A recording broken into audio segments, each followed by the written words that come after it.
어쨌든 이 코로나 이 감 있잖아요. 독감. 이 독감의 치사율이 한 0.1% 정도 아래거든요. 그러니까 독감도 우리가 이제 백신을 맞는 와중에 이 코로나는 당연히 뭐 더 조심해야 되는 거죠. 그러니까 100명 중에 한 명이 죽는다는 거는 굉장히 많은 수치인 게 이 코로나는 뭐 감기처럼 전파가 빠르지 않습니까? 그래서 이 코로나는 뭐 감기다 이런 말은 사실은 맞지 않는 전혀 맞지 않는 얘기고요. 그래서 이제 근데 이제 우리가 조금 안타까운 게 다른 나라들 이건 뭐 얼마 전 미국에서 벌어진 야구 경기인데 이 야구 경기 보면은 다른 나라는 다 이제 이미 마스크를 다 벗고 있잖아요. 그리고 뭐 일상생활을 하고 있는데 우리나라는 아직 못 하고 있다는 게 지금 우리나라 야구 경기를 보면은 관중이 없는 그냥 선수들만의 외로운 경기를 하고 있는 게 지금 우리 안타까운 현실이고 이것이 이제 전부 백신을 맞지 못한 탓이고요. 근데 우리가 근데 그래도 많이 따라왔어요. 그래서 지금 2차가 이제 40% 정도 됐고 사실 1차만 맞아도 어느 정도 예방은 됩니다. 그래서 아마 조금만 더 참으시면 여러분들 마스크 벗고 일상으로 돌아갈 수 있을 것입니다. 그리고 뭐 아시다시피 코로나 바이러스는 박쥐에서 만들어집니다. 박쥐에서. 그런데 우리 신기한 게 이 코로나 바이러스가 박쥐가 만들었고 그리고 바이러스 자체가 우리를 굉장히 힘들게 하는데도 불구하고 사람들 중에서는 뭐 박쥐나 바이러스를 욕하는 사람은 또 별로 없어요. 그냥 뭐 여기 보시면 뭐 대통령을 막 욕하고 우리나라 방역을 욕할지언정 이 바이러스를 욕하는 사람은 없어요. 아까 그 세균도 마찬가지입니다. 식중독으로 인해서 많은 사람이 고통을 겪지만 그럼에도 불구하고 이 세균한테 뭐라 그러는 이 세균 살모넬라는 왜 저러냐 이렇게 말하는 사람 없어요. 보시면 이 김밥집에 그 위생이 안 좋다 이런 얘기를 하고 뭐 재료가 문제가 아니냐 식당에서 일하는 사람이 좀 위생이 안 좋다 뭐 이런 식으로 사실 어떻게 보면 그걸 유통했던 사람들의 어떻게 이분들도 어떻게 보면 피해자인데 물론 이제 위생이 더 좋으면 좋겠지만 이분들을 욕하고 있단 말이죠. 근데 기생충은 어떨까요? 기생충. 그러니까 세균 바이러스는 우리에게 치명적인 영향을 미치는데도 불구하고 별로 욕하는 사람이 없는데 이 기생충은 우리에게 그렇게 큰 영향을 안 미치는데도 욕을 그렇게 많이 합니다. 예를 들어서 이 사람 있지 않습니까? 이게 2017년에 벌어진 사건인데 어떤 북한군 참 이 말 하려고 그랬다. 다른 곳에서 이 강의를 들어주시는 이영란님께 감사드립니다. 그리고 대부분의 기생충은 증상이 없어요. 그러니까 2017년에 이 병사가 판문점을 넘어서 귀순을 하는데 뭐 총을 5발을 맞죠. 그래서 이제 이분이 이국종 교수한테 가서 이제 수술을 하는데요. 이국종 교수가 수술하다 깜짝 놀랍니다. 이분의 이 병사의 장에 회충이 한 50마리가 넘게 있었어요. 그러니까 회충이 50마리 있었다는 얘기는 아마 편충도 더 많이 있었겠죠. 근데 어쨌든 이국정 교수는 굉장히 깜짝 놀랐죠. 우리나라는 이미 기생충이 사라진 지 오래잖아요. 근데 여기서 우리가 알아야 될 건 뭐냐면 이 회충 50마리를 몸에 지니고도 이분이 아주 전력 질주를 하는데 뭐 별로 이렇게 어려움이 없었다는 거죠. 그러니까 회충이 걸리고도 판문점을 넘어서 귀순했다. 근데 만약에 이분이 코로나에 걸렸으면 어떻게 될까요? 그랬으면 아마 넘어오는 계획을 아마 취소하거나 연기했을 겁니다. 어쨌든 기생충은 그런 존재고요. 그리고 이거는 어떤 분의 몸에서 나온 4.5m짜리 기생충입니다. 이 기생충이 이분 몸에 산지 벌써 1년도 넘게 살고 있었는데 이분은 이 존재를 모르고 있었어요.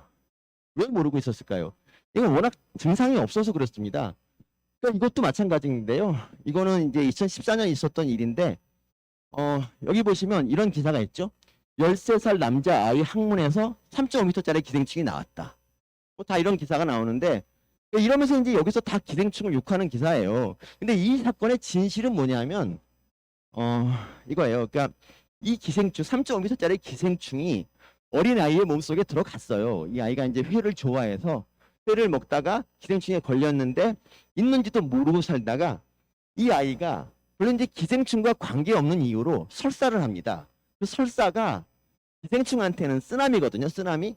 그래서 이 기생충이 설사에 밀려서 밖으로 나온 거죠. 그리고 애가 이 기생충을 보고 놀라서 병원에 온 거고요.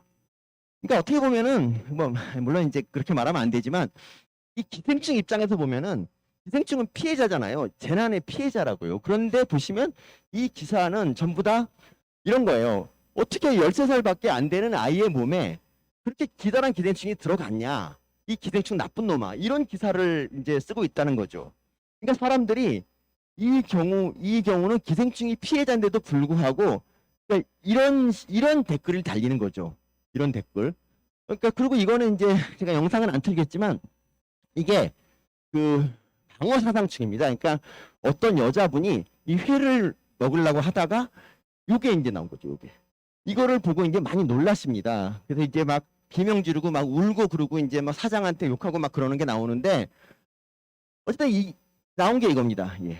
이건 방어사상충이고 참고로 여름에 방어를 먹으면 이래서 안 좋은 건데 이 방어사상충이 나오면 물론 이제 놀랄 수는 있죠. 근데 이제 좀 냉정하게 생각을 해보면 이 방어사상충은요 원래 방어의 몸속에 들어있습니다. 예, 원래 들어있던 거예요. 그리고 이 기생충은 사람에게 가고 싶은 마음이 1도 없습니다. 그냥 방어의 몸에서 남은 평생 살고 싶은 애예요. 그런데 어느 날 갑자기 도마 위에 올라온 거죠.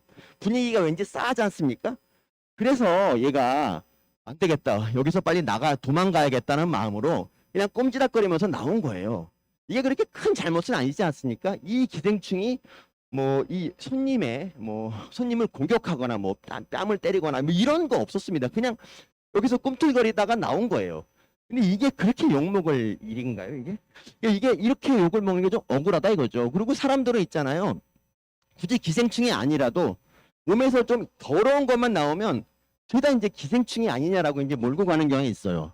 어떤 사람이 말합니다. 이거 코에서 나왔다. 이거 혹시 기생충 아니냐? 이거는요, 콧물입니다, 콧물. 이 보시면 되게 더럽게 생겼지 않습니까? 그리고 이 기생충은 윤곽이 뚜렷하고요. 하여튼, 야무지게 생겼습니다. 그래서 이거는 콧물이고, 기생충이 아닌데도 이분은 기생충이다. 왜냐하면 내 몸에서 저런 더러운 게 나오다니. 이거는 기생충이어야 된다. 이런 말이죠. 이것도 마찬가지죠. 어떤 분이 대변에서 이런 게 나왔어요. 물론 이제 기생충처럼 생길 수 있어요. 근데 보시면 기생충은요, 이 곡선이 굉장히 유연합니다. 이렇게 투박하지 않습니다. 그리고 앞뒤가 굉장히 야무지고. 그래서 이거는 기생충이 아니고요. 야채 같은 거를 먹으면 소화 안 된 것들이 이렇게 나오게 합니다. 이분 같은 경우는 보시면 콩나물 굵기고 어제 콩나물을 먹었다. 막 콩나물 줄기가 나온 거겠죠. 그런데도 이제 기생충이라고 하지 않습니까? 그러니까 지금 기생충이 몸에 있다고 해도 그렇게까지 크게 사람을 괴롭히진 않습니다. 그러니까 기생충은 그런 존재입니다. 코로나와 달리 자기 자신을 과시하지 않고요. 5m, 6m가 되더라도 그냥 몸속에 있어요. 그냥 얌전하게. 그런데 왜 이렇게 기생충을 미워하느냐? 세균 바이러스에 비해서 기생충이 눈에 더 잘 띄고 그리고 징그럽게 생겼기 때문이죠. 그러니까 이 기생충의 욕먹는 이유 단적으로 말하면 외모지상주의 탓이죠. 그러니까 저 같은 경우도 이제 외모지상주의의 이제 엄청난 피해자로서 저도 이제 기생충을 처음 만났을 때 처음엔 징그러웠지만 곧 얘들의 이제 착한 마음을 알고 동병상련의 마음을 느낀 것이 제가 이제 기생충을 하는 한 가지 이유가 됐죠. 근데 물론 이제 기생충이 시끄럽게 생겼긴 합니다. 이걸 보시면 사실 뭐 이렇게 좋진 않지 않습니까? 저도 사실 기생충 손으로 못 만지는데, 근데 얘를 좀 이게 기생충이라고 우리가 알고 봐서 징그러운 거지. 사실 이거 뭐 도라지나 뭐 고사리나 이런 거하고 뭐 얼마나 큰 차이가 납니까? 그러니까 이거는 우리의 편견에서 비롯된 것이고, 이 기생충은 좀 억울한 면이 많다. 근데 저는 이렇게 생각합니다. 이 기생충이 그럼에도 불구하고 더 굳세게 굳세게 살고 굉장히 오래 버틴 애들이거든요. 그러니까 이건 왜 그러냐면은 오히려 이런 시련, 그러니까 어느 동물도 사람뿐 아니라 다른 동물들도 기생충을 미워하거든요. 그래서 그런 시련, 그러니까 몸에 있는 걸 용납치 않아요. 그렇기 때문에 이런 시련이 오히려 기생충을 더 강하게 만들어준 거죠, 사실은. 그래서 예를 들어서 얘가 외모지상주의의 세상에서 거의 최상위에 있는 판다입니다. 판다. 이 판다를 보시면 이쁘게 생겼지 않습니까? 그렇죠? 굉장히 이쁜데 이 판다는 과연 행복하게 살고 있을까요? 얘는 그냥 인간의 도움이 없었으면 아마 진작 멸종했을 겁니다. 물론 어쩌면 아닐 수도 있겠지만 얘네들은 어쨌든 지금 인간의 보호 아래 살고 있고 먹을 것도 충분하고 뭐 자기 존재가 뭐 다른 포식자로부터 위협을 받거나 이런 경우는 없지 않습니까? 그러니까 얘는 삶의 목표가 없어요. 그러니까 행복이 그렇지 않습니까? 이 행복이라는 것도 불행이 있어야 이 행복한 걸 아는데 얘네들은 삶이 너무 지루한 거예요. 그러니까 뭔가 적당한 긴장이 없어서 얘네들이 삶이 이렇습니다. 정말 게으르고 주로 이제 잠을 잡니다. 한번 이런 적이 있었어요. 동물원에서 이제 판다 보러 먼 길을 온 중국인 앞에서 이 판다가 나오지도 않고 잠만 자니까 열받은 중국 관광객이 이 판다한테 돌을 던진 사건이 있었습니다. 아니 비싼 입장료를 내고 들어왔는데 판다가 하는 일 없잖아요. 뭐 뭔가 좀 서비스 하는 게 맞지 않습니까? 근데 사람들은 판다 편이 돼서 그 관람객을 욕했습니다. 이것이 바로 외모지상주의 현실이고 어쨌든 판다가 주로 하는 일이 없고 먹는 것도 별로 즐겁지 않아요. 자기가 어렵게 구해서 먹은 거야 더 맛있는데 이 대나무 숲은 늘 널려 있잖아요. 그래서 얘네들은 그냥 먹는 게 그냥 오기로 먹는 것 같아요. 그러다 보니까 이 초식 동물인데도 비만이 오지 않습니까? 그리고 이걸 보시면 사실 얘가 뭐 하려는지는 모르지만 머리가 나빠 보이지 않습니까? 그러니까 머리를 쓸 일이 없으니까 머리가 점점 나빠지는 것 같아요. 그래서 이거 보시면 기본적으로 머리가 나쁜데 이 귀여운 애가 또 머리가 나쁘면 그것도 또 귀여운 요소가 돼서 더 좋아하더라고요. 이런 거 보시면 뭐 하는 짓인지 모르겠지만 귀엽잖아요. 그래서 좋아하는 거죠. 이런 거 같은 경우도 이 자기 밑에 얘 일어났다고 깜짝 놀라는 이런 것도 그러니까 모든 게 다 귀엽게 봐주는 뭐 그런 게 있죠. 그러니까 이것도 말이죠. 여기 왜 매달려 있습니까? 이거 하도 쓸데없는 짓이거든요. 그런데도 이 판다기 때문에 이게 용서가 되고 찬양의 대상이 되는 거죠. 그래서 판다는 이렇게 모든 거를 갖고 태어났다. 그래서 그러니까 사랑받기 위해 태어났고 사랑을 받는 존재지만 삶은 별로 이렇게 행복하지 않다. 그래서 이걸 보면 알 수 있죠. 우리도 좀 그렇지만 판다의 출산율은 굉장히 낮습니다.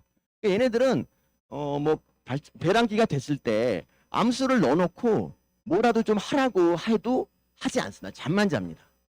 의욕이 없어, 삶의 의욕. 그러니까 이런 거 있잖아요. 사랑을 할 때도 정말 몇 년 동안 진짜 한번 이렇게 사귀어 보려고 편지도 쓰고 막 밥도 사줘가면서 그렇게 사귀어야 이게 이제 정말 사랑의 품이 있는 건데 바로 옆에 그냥 암컷이 있어요. 그냥 그러면 뭔 재미가 있겠습니까? 그래서 의욕도 없고 그러다 보니까 이 멸종 원인이 되는 거죠. 사실 우리나라 같은 경우 보면 전쟁 끝나고 50년대 초반에 50년대 후반 그때 베이비 붐이라고 있지 않습니까? 전후 출산율이 높아지는 게. 근데 그게 개인적으로 인간의 본능 같아요. 왜냐하면 전쟁으로 폐허가 돼서 먹을 것도 없지만 후손들이 열심히 뭘 해서 우리나라를 다시 재건하자는 그런 마음, 그런 게 출산율을 높이는 이유가 아닐까 생각을 하는데 이 판다는 그런 게 없습니다. 얘네들이 하여튼 이런 적도 있었습니다. 이 판다가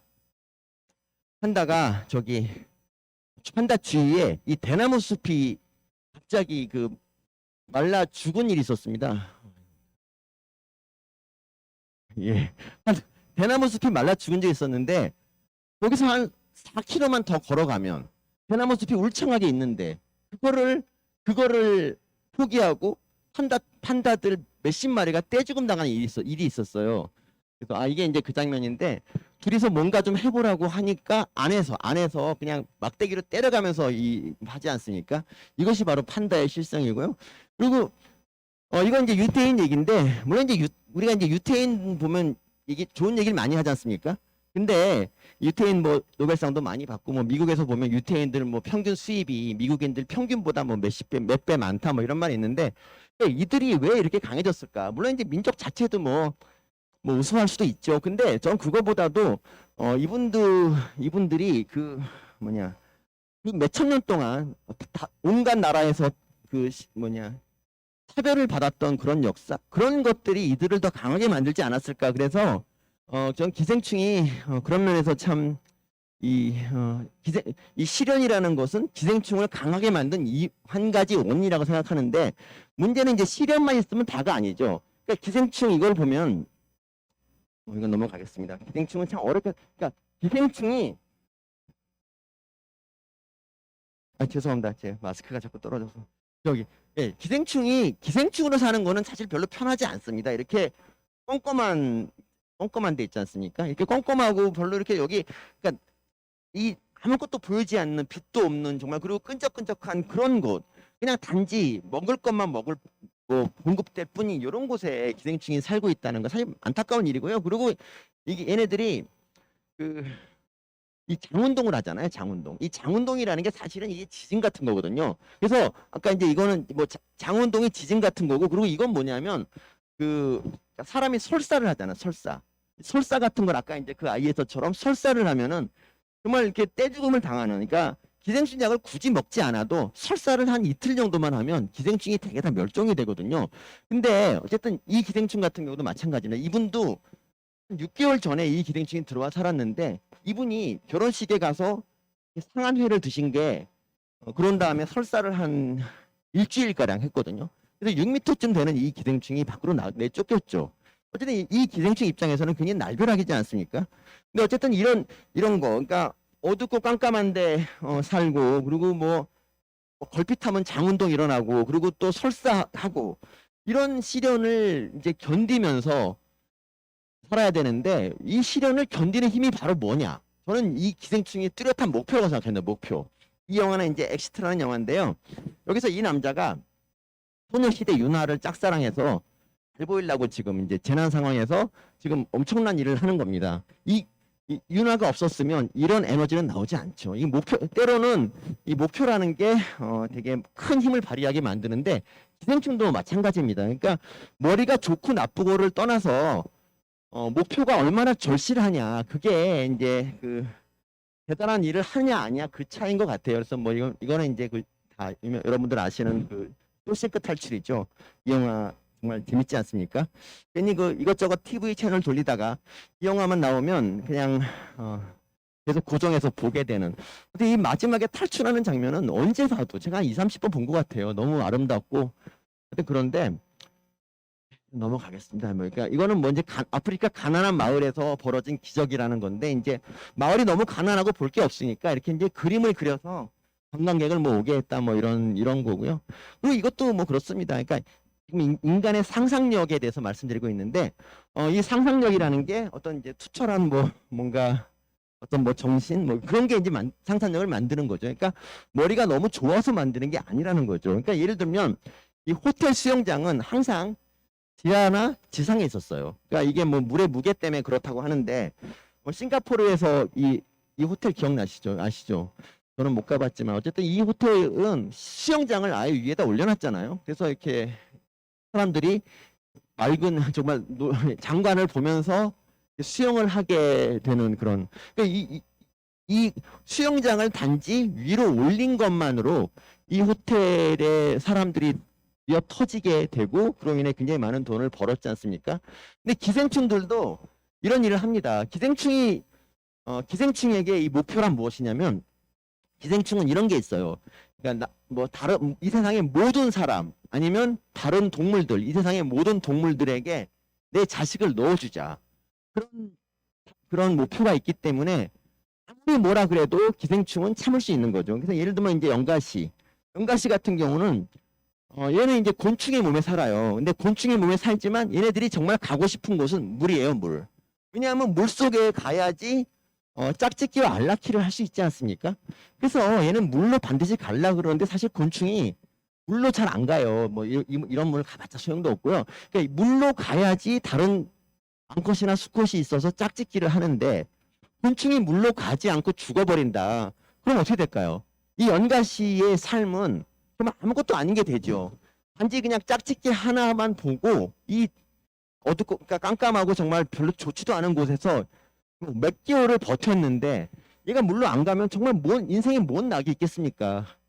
그래서 이제 이 곤충이라는 건 또 저절로 물로 가지 않기 때문에 연가시는 곤충을 물로 가게 만들려고 이제 하는 거죠. 그래서 얘네들이 정말 놀랍게도 이 곤충의 뇌에 갈증을 유발하는 단백질을 만들어서 분비하는 겁니다. 그래서 이 영상을 보시면 좋은데 시간 관계에서 넘어갈게요. 여기 보면 이제 이런 게 나와요. 목이 마른 곤충 한 마리가 이 수영장에 이제 갑자기 뛰어듭니다. 그리고 이 연가시의 몸에서는 아니, 연가시가 아니라 이 곤충의 몸에서는 연가시가 이제 나오게 되는 거죠. 그러니까 이런 아무리 그래도 어떻게 곤충의 뇌에다가 이 갈증을 유발하는 단백질을 만들어서 분비할까? 이거 생각하면 참 대단한 건데 이 세상에 다른 연가시들이 이 미션을 수행하면서 수행이 왔기 때문에 아직도 지금 맑은 물에는 사실 지금 이제 뭐 야생동물이 살기 어려운 시대인데도 불구하고 이 맑은 물에는 기생충이 살고 있는 거고요. 그리고 뭐 어떤 기생충은 뭐 개구리의 기생충인데 이 개구리의 기생충은 이제 새한테 가야 되거든요. 새한테 먹혀야 짝짓기를 하기 때문에 이거는 이제 개구리 다리를 기형을 만들어서 기동력을 떨어뜨림으로써 이 새가 잡아먹게 만드는 뭐 그런 겁니다. 처음에 이 개구리가 발견됐을 때는 처음에 환경 오염인 줄 알았어요. 근데 알고 보니까 이 물이 너무 깨끗해가지고 원인이 뭘까 하고 잘라봤더니 거기 이제 기생충이 나온 거죠. 그래서 기생충이 이런 짓까지 하는구나라는 걸 이제 사람들이 알게 됐는데 어쨌든 다리가 여러 개가 되면은 잘 못 걸어서 이 새한테 금방 잡아먹히게 되고요. 또 다른 기생충은 뭐 달팽이의 기생충인데 이것이 새한테 가야 되기 때문에 이렇게 달팽이의 더듬이 부분을 애벌레처럼 만들어서 새가 이렇게 잡아먹게 만드는 거죠. 그리고 또 어떤 기생충은 여기가 이제 바로 콜로라도 섬이라고 하는 곳인데 여기는 파나마 운하가 생기면서 원래 육지였던 곳이 이제 일부분만 남기고 섬이 다 바다가 됐어요. 바다. 그래서 동식물이 전부 다 위쪽으로 대피하는 바람에 동물 실험을 하기 아주 좋은 곳이 됐는데 거기 딱 갔더니 이 개미학자들이 이제 이상한 걸 봅니다. 얘하고 얘는 분명히 다른 종인데 같이 군집을 이루고 살고 있는 거예요. 어떻게 그럴 수가 있을까? 종이 다르면 같이 안 사는데 왜 그럴까 해서 여기 빨간 걸 한번 잘라봤더니 이 안에는 기생충이 있었고요. 여기 수많은 알이 있었습니다. 알. 어쨌든 이 기생충은 그럼 왜 개미를 빨갛게 만들었냐? 이 기생충은요, 이 알들을 새한테 전달을 해야 됩니다. 그래야 이제 새가 다른 곳에 던져놓거든요. 그래서 이제 그러니까 이 새가 개미를 먹어야 이 알들이 이 새한테 전달이 되잖아요. 그래서 이 새가 개미를 먹기를 바라지만 사실 개미가 맛이 없어서 뭐 개미를 먹는 애들은 잘 없잖아요. 그런데 이 새가 딸기를 좋아해요, 딸기. 그래서 이 개미 배의 껍질을 이렇게 갉아가지고 껍질을 얇게 만들어서 이 개미의 배를 빨갛게 딸기처럼 보이게 만드는 거죠. 그리고 어떤 기생충은 이게 이제 쥐 안에 있는 기생충인데 이거는 고양이한테 가야지 짝짓기 안락키를 하거든요. 그래서 이 고양이를 쥐가 무서워하지 않게 만들어 버립니다. 물론 이제 이 장면은 저희 연구실에서 찍었는데 약간 좀 연출된 겁니다. 얘가 지금 인생을 포기해서 지금 그러니까 낙이 없어서 그냥 이러고 있는 거고 얘도 쥐를 별로 안 좋아해서 그냥 이런 장면이 됐는데 어쨌든 이렇게까지는 아니지만 쥐가 고양이를 덜 무서워하게 만드는 건 맞거든요. 그건 뭐 연구로 증명이 됐는데 어쨌든 그게 어떻게 그럴 수가 있냐 봤더니 처음에 이 기생충이 쥐한테 들어가면 이렇게 배에서 막 증식을 합니다. 그 다음에 면역이 생기잖아요. 그럼 면역에 쫓겨서 애들이 막 이제 도망가는데 도망가는 곳이 어디냐? 뇌입니다, 뇌. 뇌로 가면은 면역 반응이 별로 뇌에는 없으니까 좀 안전하잖아요. 약간 삼한시대의 소도 같은 곳이 뇌인데 이 뇌로 간단 말이죠. 뇌로 간 다음에 일체 활동을 중단하는데 얘네들이 어디 숨어 있냐면요. 이 뇌 중에서 편도체라고 있어요. 편도체. 이 편도체는 사람들이 뭐 뱀을 보면서 징그럽다고 느끼는 그런 공포 반응을 일으키는 곳이 편도체거든요. 근데 이 기생충이 뇌의 편도체라는 곳에 주로 기생하면서 편도체를 마비시켜서 공포 반응을 못 이게 하는 거죠. 그래서 이 사이코패스들이 편도체가 좀 없거나 좀 기능이 떨어졌다 그러고요. 어떤 사고로 편도체를 잃어버린 여성이 갑자기 난폭해졌다 뭐 이런 것도 있고요. 어쨌든 이 기생충들이 이런 놀라운 전략을 뭐 펴고 있고 또 어떤 기생충은 이 가시고기라는 거에 기생합니다. 가시고기. 이 가시고기는 한때 이제 이 남자 아버지가 자식을 돌본다 그래서 약간 유명해진 그 물고기인데, 얘네들은요 원래 찬물을 좋아해요. 찬물. 그래서 물속 깊은 곳에, 아주 물이 시원한 곳에 살거든요. 근데 이 기생충이 여기 이제 기생충이 들어있다면 얘기가 달라집니다. 이 기생충은 새한테 먹혀야 돼요. 새한테 먹혀야지 짝짓기하고 알낳기를 합니다. 그러니까 목표를 이루는 거죠. 그래서 어떻게 이 가시고기가 이 새한테 먹힐까? 방법은 이겁니다. 그러니까 평소에 가시고기는 찬물을 좋아하지만 기생충에 감염되면 따뜻한 물을 좋아하게 되는 거죠. 그래서 이 가시고기가 따뜻한 물을 찾아서 물 표면으로 올라가고, 그래서 새한테 아주 금방 잡아먹히게 만드는 겁니다. 바로 이런 게 바로 기생충의 이제 전략이고요. 그리고 이제 이거는 이제 뭐 딴 얘기인데, 이거 그 지구상에 태어난 그런 종 있잖아요. 뭐 고등동물이라 이 경우 그 탄생에서부터 멸종에 이르기까지 한 400만 년 정도, 그러니까 오래 살아야 400만 년이랍니다. 그러니까 공룡 있잖아요, 공룡. 한때 지구를 지배하다시피 했던 그 공룡도 뭐 운석 충돌설도 있지만 어쨌든 간에 멸종했잖아요. 그러니까 인간은 아직 20만 년밖에 안 살았지만 그래도 인간이 이런 그 좀 더 오래 살려면 어떻게 해야 될까, 이런 생각을 좀 해야 되는데, 이 기생충 있잖아요, 기생충. 이 400만 년이 400만 년 정도면 멸종하는 이 삭막한 지구에서 이 기생충은요 거의 2억 7천만 년을 살아왔던 친구가 있어요. 그러니까 이거는 어떤 화석을 발견했는데, 이거를 조사해 보니까 이게 상어똥인 거예요. 상어똥. 이 상어똥을 발견하고 이게 2억 7천만 년이라는 걸 알고 이걸 갖고 뭐 하지 하다가 그냥 현미경으로 봤더니 이렇게 이런 기생충의 알들이 잔뜩 있었어요. 이 까만 거는 이제 염색이 덜 돼서 그런 거고요. 이 기생충의 알들이 있었는데, 어쨌든 이 기생충의 알, 그러니까 지금부터 거의 3억 년 전에도 이 기생충이 있었다. 그러니까 기생충은 굉장히 오랫동안 버텨온 그런 정말 질긴 종이라는 거고, 그 비결이 바로 그 투철한 목표의식이라는 거죠. 사실 제가 뭐 김연아 걱정을 할 단계는 아닙니다만, 김연아 선수 뭐 우리 국민들 많은 사람들이 좋아했지 않습니까? 뭐 밴쿠버에서 완벽하게 금메달을 땄던, 그리고 2014년에도 그 소치 올림픽에서도 은메달을 땄었죠. 그 당시에 김연아는 아마 인생이 되게 힘들었을 겁니다. 하지만 그 와중에도 아마 삶의 기쁨이 있지 않았을까. 근데 좀 지금 김연아도 물론 이제 잘 살고 있고 역시 그렇지만, 제가 이제 남의 인생에 하긴 좀 그렇지만, 지금 김연아는 어떤 마음일까? 좀 가끔 이게 궁금합니다. 그러니까 그때로 다시 돌아가고 싶지 않냐라는 제가 질문을 만나게 되면 하고 싶어요. 그러니까 연습하고 이러는 게 너무 힘들지만 그렇게 해서 얻는 보람이 그냥 지금은 뭐 그냥 있지 않습니까? 그래서 이 피겨라는 종목이 좀 잔인하구나. 뭐 야구 같은 경우는 뭐 거의 한 30대 후반까지도 선수생활 할 수 있는데, 피겨는 너무 진짜 반짝이고, 그리고 하여튼 김연아가 뭐 하고 있을까 가끔 저는 생각을 합니다. 이건 영화 기생충 얘기인데, 영화 기생충이 감독의 뜻은 뭐 어떤지 모르겠지만 제 나름대로 해석을 하면 이렇습니다. 처음에 여기 이 기생충에 나오는 이 가족들 있잖아요. 이 가족들은 그냥 정말 무력하게 살았습니다. 보시면 이게 와이파이가 안 된다고 그냥 와이파이를 2층에서, 그러니까 위층에서 하는 걸 같이 썼는데 비밀번호를 바꿔버린 거죠. 그래서 이제 와이파이가 안 되니까 와이파이 되는 장소를 찾다가 화장실에서 지금 인터넷을 하고 있는 거죠. 그러니까 이 4명, 여기 있는 4명 중에 어느 누구도 정기적으로 수입이 없는 거죠.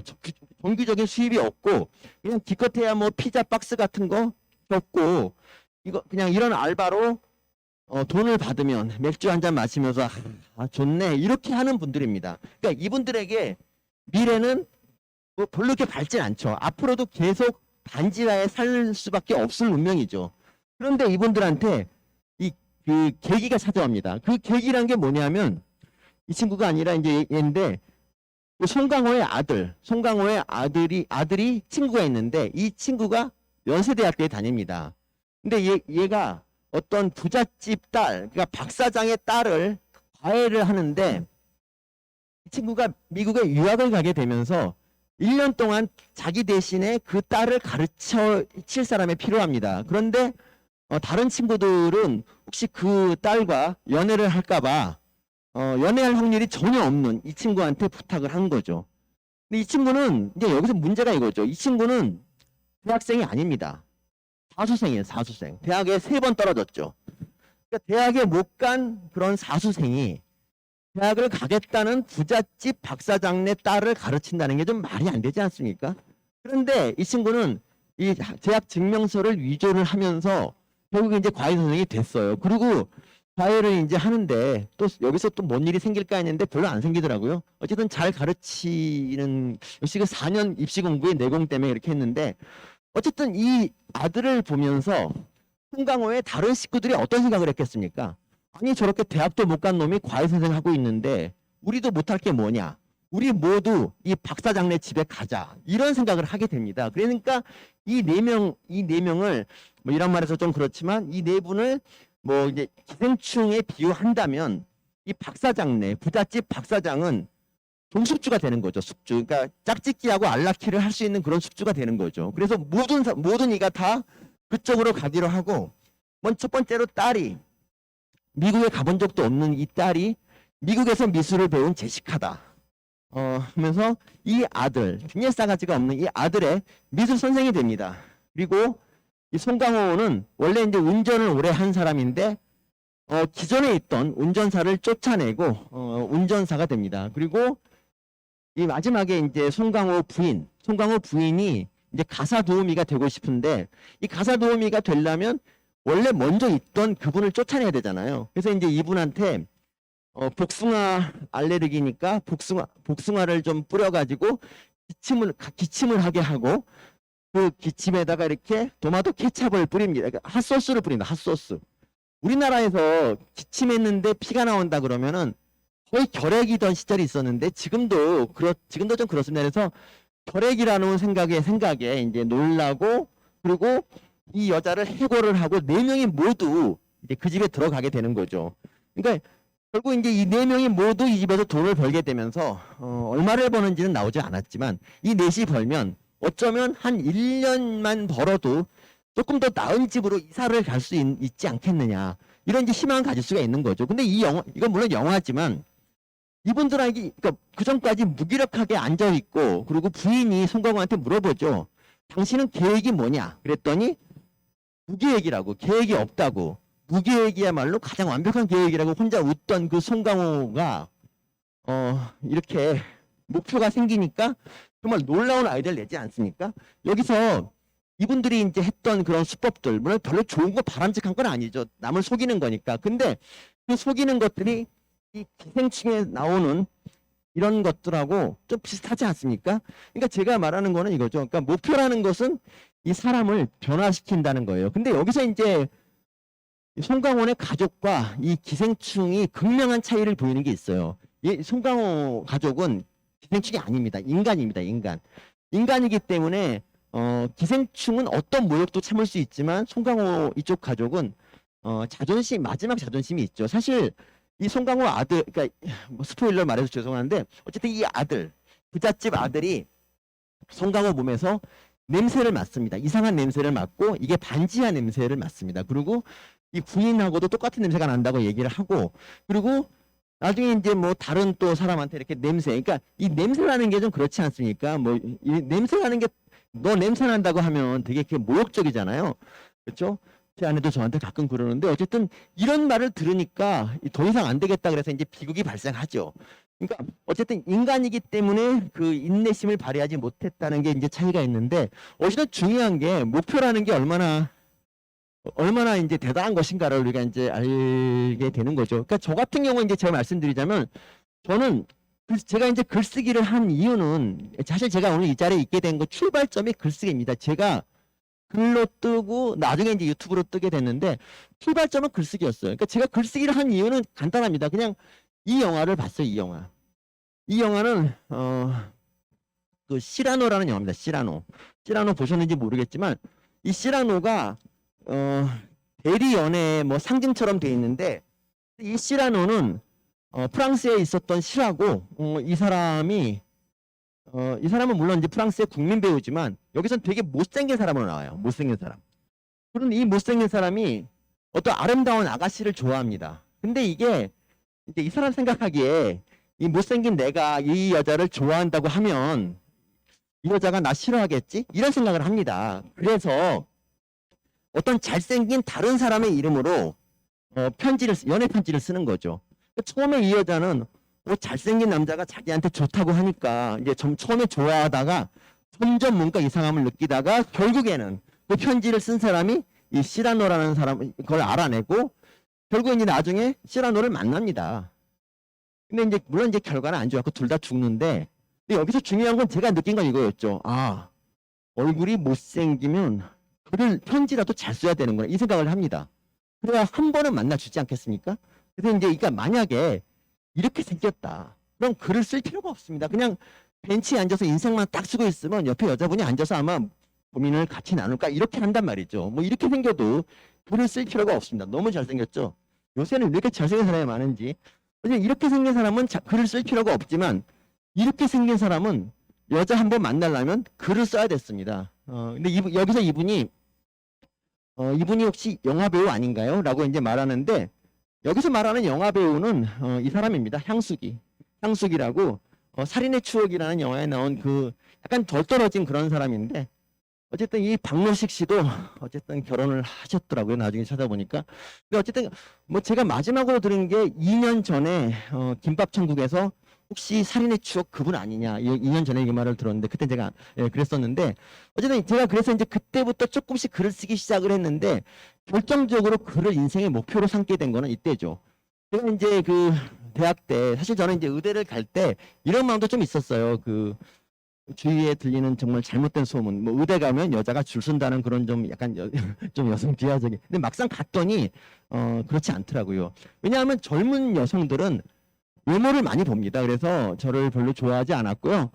그리고 제가 기생충학을 전공한 다음에는 더더욱 그게 심해졌습니다. 왜냐하면 일단 외모를 보고 그냥 턱 나갈까 하다가 그래 좀만 얘기 들어보자. 그래도 의대 나왔다는데 하고 물어봅니다. 의대 나왔다는데 무슨 과 하세요? 그래서 제가 기생충한다. 그러면 이제 그때부터 말이 없어집니다. 한 10분 정도 시간이 지나면 여자분이 갑자기 시계를 보더니 이렇게 말합니다. 갑자기 급한 일이 생겼다. 사실 그 당시는요. 뭐 지금처럼 휴대폰이나 삐삐가 없던 시절입니다. 그래서 급한 일이 생긴 거를 알 수가 없죠, 사실은. 근데 어떻게 이렇게 다 저랑 만나는 사람들은 다 급한 일이 생길까?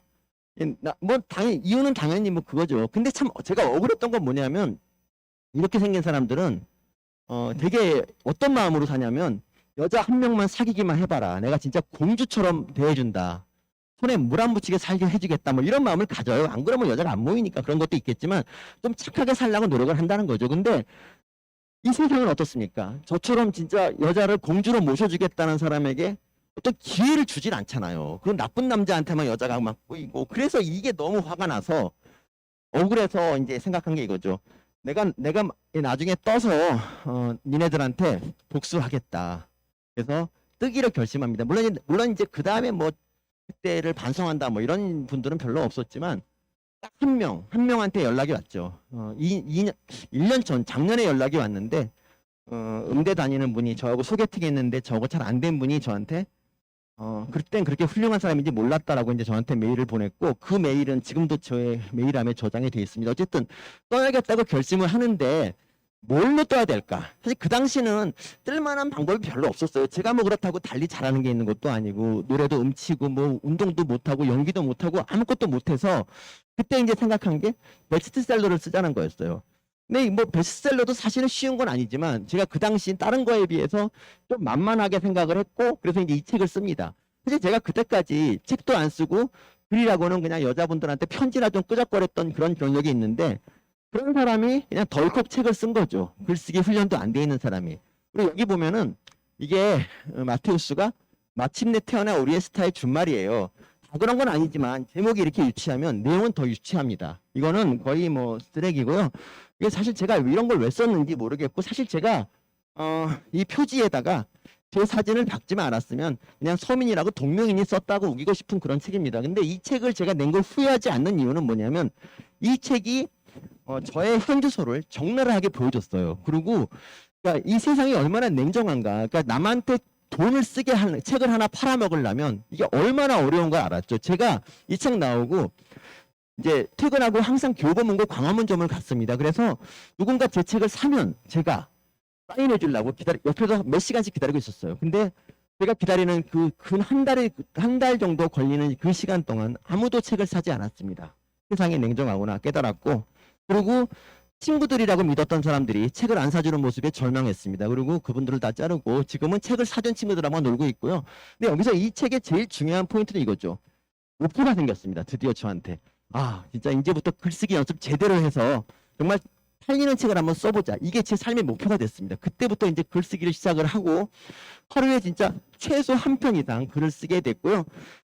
그리고 글을 쓰다가 보니까 발전이 없는 것 같아서 이제 이것저것 알아보니까 책을 읽어야 된다. 그래갖고 이제 책을 읽기 시작했고, 사실 그동안 책을 안 읽었었는데 그러니까 지금처럼 글쓰기 책이 많았으면 또 좋았을 텐데 제가 또 그때는 혼자 그냥 독학으로 모든 거를 해야 돼서 좀 시간이 오래 걸렸고요.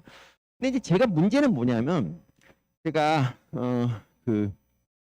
이런 책을 그러니까 글쓰기 연습을 한 5년, 10년 정도 하고 그때 다시 책을 써야 되는데 저의 문제점은 그때 저는 초조했어요. 빨리 뜨고 싶었어요. 빨리. 그래서 1년 공부하고 책 쓰고 1년 하고 책 쓰고 이러다가 이 세 권에 정말 나오지 말아야 될 책을 또 양산합니다. 이 닳지 않은 칫솔이라는 책은요. 제목만 봐도 얼마나 유치합니까? 근데 이 책이 우위의 성과를 거둔 건 이거죠. 어떤 여자분이 이제 저한테 그 출판사로 편지를 보냈는데 이 책을 그러니까 치위생학과를 다니는데 전공책인 줄 알고 샀는데 속았다. 이런 사기가 있냐. 넌 정말 나쁜 놈이다. 이런 식의 이제 편지를 받아요. 그래서 이제 어쨌든 이런 책들을 쓰면서 제가 이제 하나도 역시 안 팔리고, 그러니까 제가 왜 책이 안 팔렸냐면 저는 재미있는 책을 쓰고 싶었어요. 그러니까 원래 책이라는 거는 독자들이 살 때는 그래도 뭔가 배우고 싶은 마음, 또 메시지를 내가 모르던 메시지를 메시지를 좀 듣자. 이런 거였는데 이 책들 모두에는 메시지가 없어요. 그냥 어떻게 하면 되지도 않는 유머를 막 시도한 그런 흔적들이 있는 거죠. 그래서 이게 안 팔린 거예요. 그러다 나중에 5번째 책을 쓸 때쯤 그걸 깨달아요. 아, 메시지를 줘야겠구나. 그래서 이제 이 책은 최초로 메시지가 있는 책입니다. 그 당시 뭐 지금도 그렇지만 헬리코박터는 그 당시에 위암 위궤양을 일으키는 그런 균이라고 이제 막 한참 난리가 났던 때였어요. 근데 제가 이런 책을 쓰죠. 근거는 있었어요. 근거는 뭐 제가 연구한 건 아니지만 은사님이 연구를 한 결과 헬리코박터가 그렇게 해롭지 않다. 이런 논문을 이제 하나 발표했어요. 근데 이 헬리코박터가 해롭다는 논문이 전 세계에서 몇천 편이 나왔던 때거든요. 근데 그 한 편에 의지해서 이렇게 책을 쓰는 건 좀 말도 안 되는 거였는데 이런 걸 썼고요. 그리고 이 책이 나온 지 얼마 안 돼서 노벨상이 발표가 됐는데 헬리코박터를 발견한 이 베리 마샬이 노벨 의학상을 받습니다. 그리고 이유는 뭐냐? 헬리코박터가 위암 위궤양의 원인임을 밝혔다는 거예요. 그래서 사실 제가 뭐 아무리 그래도 노벨상에 어떻게 뭐 대항하겠습니까? 이 책은 쓰레기 책이 됐고 또 그때부터 막 위리라는 음료가 막 팔리더라고요. 그래서 이 5번의 책을 모두 말아먹고요. 몸과 마음이 지쳤습니다. 그래서 이제 책을 그만 써야겠다 생각을 합니다. 그냥 이거 이렇게 한 건 아니고 그냥 스스로 나 이제 절필하자라고 생각을 했고, 근데 그때 이제 잠깐 제가 외도를 한 게 한겨레 신문이 갑자기 저한테 연락하더니 헬리코박터를 재밌게 봤대요. 전 놀랐습니다. 그런 사람이 있나 싶었는데 그 책을 보고 이 마음으로 한국 사회를 비판해 달라 그래가지고 이거를 자기 신문에 컬럼을 써달라고 했습니다. 그래서 컬럼을 쓰게 됐는데 저는 이때 또 잠깐 착각을 했어요. 제가 신문 컬럼이 뭔지 그때 잘 몰랐고 저는 이 컬럼을 통해서 제 이름을 알리자. 그러니까 재미있는 글을 쓰자. 이런 생각을 한 거죠. 그래서 메시지라고는 하나도 없는 그런 글. 이 상생의 삼겹살을 먹자. 내용이 이겁니다. 우리나라는 삼겹살을 먹는데 삼겹살을 먹으면 싸우게 된다. 왜냐하면 내가 구운 거를 남이 먹고 남이 구운 걸 내가 먹다 보면 서로 의가 상한다. 이런 제 개인적인 경험에 의존해서 이 글을 썼고 이 삼겹살을 까는 내용이죠. 그런 내용이니 이게 누가 이거를 좋아하겠습니까? 저는 이게 웃기다고 생각했지만 아무도 웃지 않았고요. 그냥 욕만 많이 먹었습니다. 그냥 뭐 적 같은 소리 했구나. 뭐 대학 교수가 너 대학 교수 맞냐? 네 엄마가 너 낳았을 때 뭐 이따위 글을 쓰냐? 뭐 이런 식의 이제 욕을 바가지로 먹었고요. 뭐 또 진지하게 또 반박해 주신 분도 있었습니다. 삼겹살한테 감히 뭐라 그러지 마라. 뭐 이런 식의 이제 얘기를 하시고 하셨는데 이런 댓글들을 보면서 제가 그 당시는 멘탈이 약했어요. 그래서 이런 걸 보면서 안 되겠다 싶어도 한겨레 신문에다가 그만두겠다고 했더니 사실 좀 말릴 줄 알았는데 의외로 너무 좋아해서 그냥 깨끗하게 관계가 끝났습니다. 그 다음에 그러니까 여기서 제가 이때만 해도 벌써 한 한 7, 8년 정도 연습을 한 건데 이렇게 해서 안 됐으면 사실은 그만두는 게 맞지 않습니까? 근데 저는 포기하지 않고 계속 했다는 거. 저는 이게 저에게 스스로 칭찬하는 그런 점이고, 그래서 글쓰기를 계속 하다가 보니까 어느 날 이제 깨달음이 찾아왔습니다.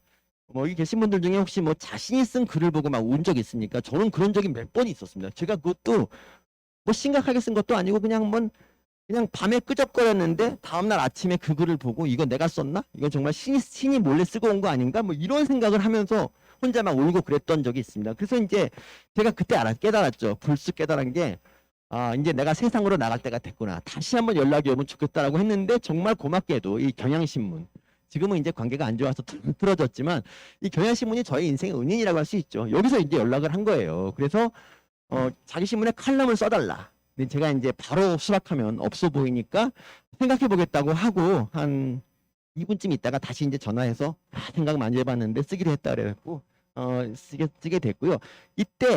이때는 정말 제가 뭐 웃겨야 된다 그런 거 없습니다. 그냥 메시지를 주고 유머를 조금 섞었습니다. 그냥 그리고 마음 편하게 썼고요. 그냥 뭐 쓴다고 어깨 힘들어가지 않고 썼습니다. 그랬더니 이 컬럼을 읽어주는 분들이 이제 생겼습니다. 그리고 이런 말을 누가 했어요. 나 서민 때문에 경향신문 본다. 이런 말을 하는 사람들까지 생겼어요. 그래서 너무 이게 기뻤는데, 여기가 제 목표는 아니죠. 제 인생의 꿈은 뭡니까? 역시 베스트셀러 아닙니까? 그렇죠? 그래서 이제 베스트셀러를 쓸 기회를 엿보다가 결국에 이제 그 영가시 이때를 기회로 잡았죠. 그러니까 영가시라는 영화가 개봉을 했는데, 영가시는 기생충이지만 곤충에만 들어가지만 이 사람에게 감염되는 변종이 생겼다. 그래서 사람이 물에 빠져 죽는다. 약간 이런 황당한 이제 설정으로 영화가 이제 만들어졌는데, 이 영화가 나오면서 사람들이 기생충에 대한 관심이 높아졌단 말이죠. 뭐 영가시가 무서워요. 계곡에 가고 싶은데 영가시 어떻게 안 될까요? 막 이런단 말이죠. 그래서 쓴 게 바로 이겁니다. 잽싸게 쓴 게 기생충 열전. 이거는 제가 정말 저의 6번째 책이지만 저는 이거를 제 책의 첫 번째라고 생각합니다. 첫 번째 책이고, 제가 인쇄 계약을 할 때 이렇게 했습니다. 거기서 이제 원래 인쇄라는 게 이제 책값의 10%를 주거든요. 한 권 팔리면. 근데 보통 10% 주는데 제가 이렇게 말했어요. 저는 신인의 마음으로 6%만 받겠다. 아내한테 두고두고 까일 그딴 짓을 했는데, 어쨌든 이 책이 나오자마자 베스트셀러 칸에 올랐습니다. 제가 그동안에 나온 책들 있지 않습니까? 그 후진 책들을 몰래 이런 데 갖다 놓은 적은 여러 번 있었지만, 제가 아니라 다른 사람이 갖다 놓은 적은 처음이었고, 이게 너무 기뻤고요. 그리고 이 책을 쓸 때, 이건 맨날 제가 이제 우려먹는 얘기인데, 책을 처음에 찍을 때는 한 3,000부를 찍어요. 3,000부. 이게 다 팔리면 또 찍습니다. 그게 2쇄죠. 2쇄. 2쇄를 저는 한 번도 2쇄를 찍은 적이 없습니다. 1쇄가 다 팔린 적이 없었기 때문에. 그래서 이 책의 목표는 당연히 2쇄를 찍고 인쇄를 받는 거였어요. 2쇄를 찍어야 인쇄를 주거든요. 그런데 2쇄를 보름 만에 2쇄를 찍었습니다. 그때 깜짝 놀랐고, 책이 나와서 붕 떠 있는 상태에서 목표 달성이 너무 허무하게 지나가니까 안 되겠구나. 내가 너무 목표를 낮게 잡았구나 싶어서 목표를 10쇄를 올립니다. 10쇄. 10쇄를 올리고 10쇄만 찍으면 정말 소원이 없겠다고 했는데, 그래서 이제 아내한테 이런 부탁을 하죠. 당분간 나를 10쇄라고 불러라. 말이 시된다. 이렇게 말을 했는데, 아내가 평소에 뭐 제 말을 잘 들어주는 편은 아닙니다. 근데 이때는 정말 열심히 제 말을 들어줬죠. 그래서 야 10쇄야 밥 먹자. 야 10쇄.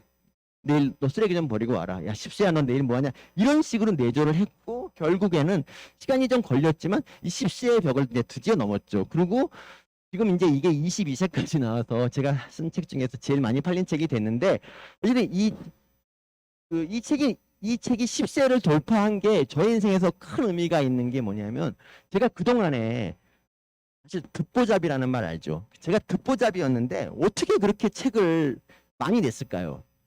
영세 출판사를 찾아다니면서 그러니까 계속 거절당하면서, 그러니까 책 한 권 낼 때마다 한 7번 내지 10번을 거절을 당하면서 책을 냈어요. 그러니까 영세 출판사 가서 책이 나오면 내가 한 반 이상 사줄게 이렇게 하면서 책을 낸 거거든요.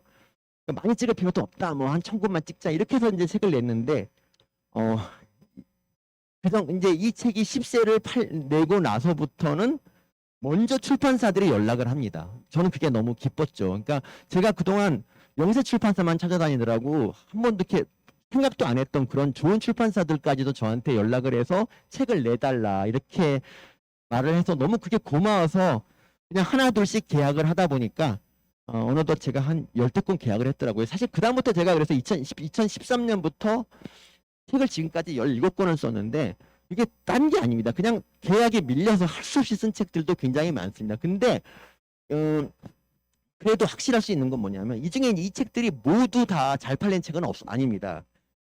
남들하고 공정한 이 책이 제일 잘 팔렸는데 어쨌든 이 책 중에서 그래도 부끄러운, 그러니까 예전 책처럼 부끄러운 책은 없어요. 그게 저는 이 책들은 후회하는 책이 딱 한 권밖에 없습니다. 그래서 어쨌든 이렇게 해서 제가 책의 분야에 성공을 했고, 그리고 제가 그때 이렇게 뭔가 제가 제 직업과 관련은 없지만 제 분야에서 그러니까 뭐 어떤 분야든지 목표를 딱 이제 정해서 이루고 나니까 제일 좋은 게 이거예요. 제가 저를 사랑하게 됐어요. 저는 항상 저를 약간 사회 잉여 인간인가 아닌가 이렇게 생각을 많이 했어요. 그러니까 뭐 연구를 또 교수라고 하는 놈이 연구를 또 특별히 잘하는 것도 아니고 뭐 그냥 얼굴도 좀 그렇고 뭐 특별히 잘하는 게 없어서 저를 그냥 난 다시 태어나면 정말 좋겠다 이 생각을 많이 했었는데 비로소 제가 괜찮은 사람이라는 걸 스스로 인정을 하게 됐죠. 그러니까 제가 그 전까지는 어머니를 원망을 많이 했어요. 제 어머니한테 항상 한 말이 엄마는 어머니도 눈이 작으신 분이 더 작은 아버지랑 결혼하시면 어떡합니까? 이세에 대한 배려는 전혀 없습니까? 저희 이남이녀가 모두 눈이 작아요.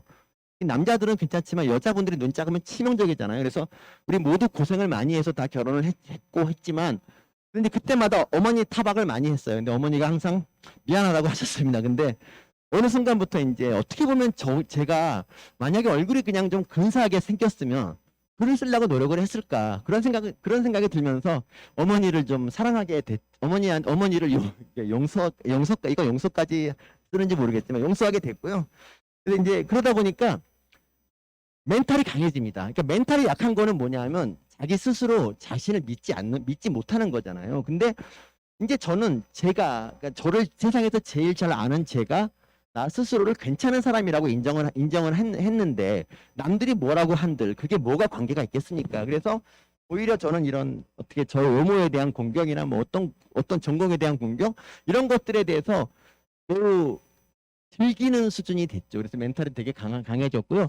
그리고 제가 원래 한 30살까지도 거울을 거의 보지 않았습니다. 그리고 사진을 찍자 해도 항상 피하고 이제 졸업사진 같은 것도 거의 안 찍고 막 그랬는데 이제는 제가 스스로 셀카를 찍어서 인터넷에 올리는 그런 사람이 됐다는 게 참 기쁘다는 거죠. 그래서 원래 이제 원래 강의 제목이 기생충과 인간 그리고 이제 화합인데 원래 이제 공존 얘기를 좀 30분 정도 하려고 그랬는데 뭐 시간 관계상 그냥 이상으로 마치고요. 여기 계신 이상으로 마치겠습니다. 감사합니다.